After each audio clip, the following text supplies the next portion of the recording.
All right, well, I am Kevin, the recreation director here at Elevations, and this is my Pooch Denali, the adventure dog. Comes on a lot of off campuses with us, and yeah, I guess have a lot of fun.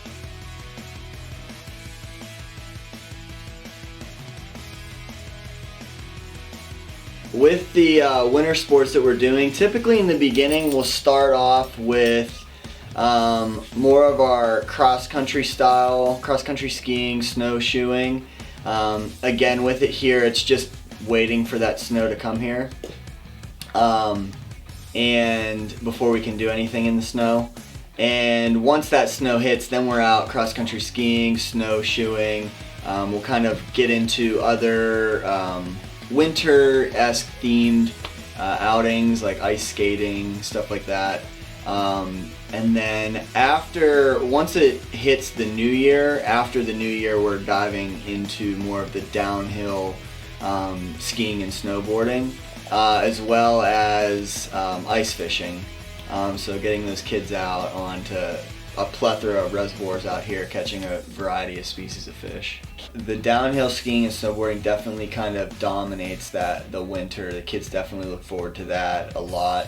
And then the ice fishing is something that we started doing last year that really took off.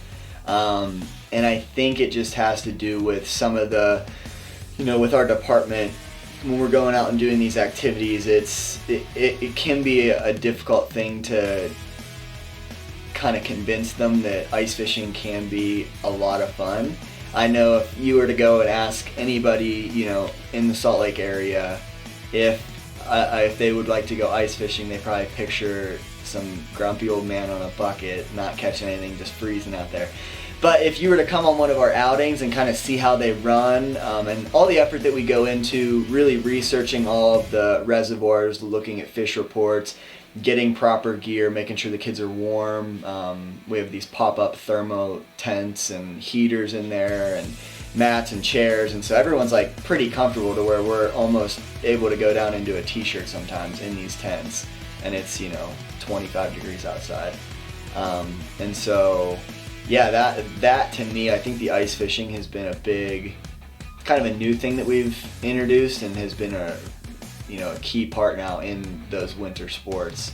But yeah, I mean, the cross-country skiing, unfortunately we didn't get to do our camping trips this year for that due to COVID and the restrictions that they were putting on all the yurts and all that, but looking to get into that next year. That's probably one of my favorite trips that we run, is our cross-country ski trips up in the Uintas. So cross-country skiing back to a yurt, and having all different sorts of activities that we could do around the yurt. There's this big frozen lake that we've gone and done loops on that.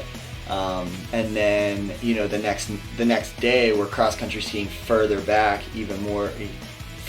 into this whole yurt system to go camp out at a new yurt, and then, day 3 making our way back out. But that one just has like a really remote feel, it's a very enjoyable trip for the kids and the staff.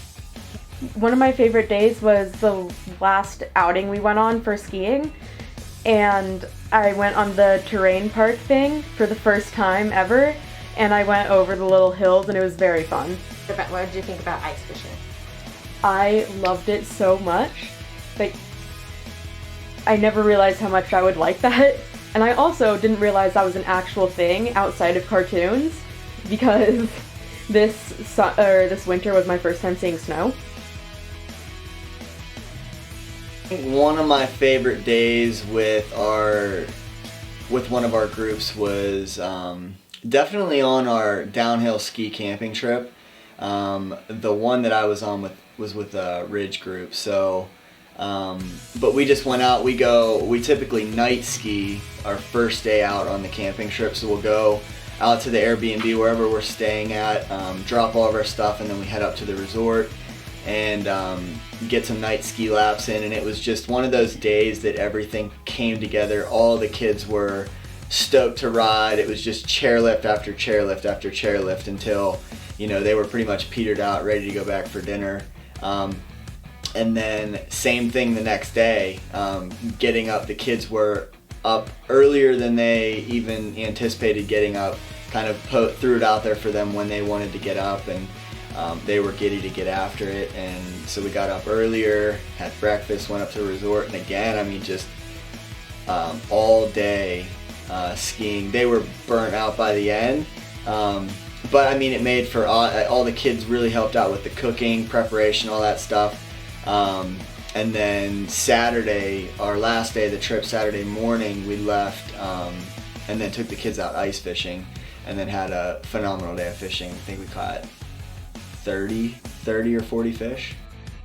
They're just really fun, I guess, and it can be scary, especially if you're first trying out, or like if you're like not good at it at first. But the staff here, you may get upset with them for pushing you, but they're trying their best, and ultimately they will help you.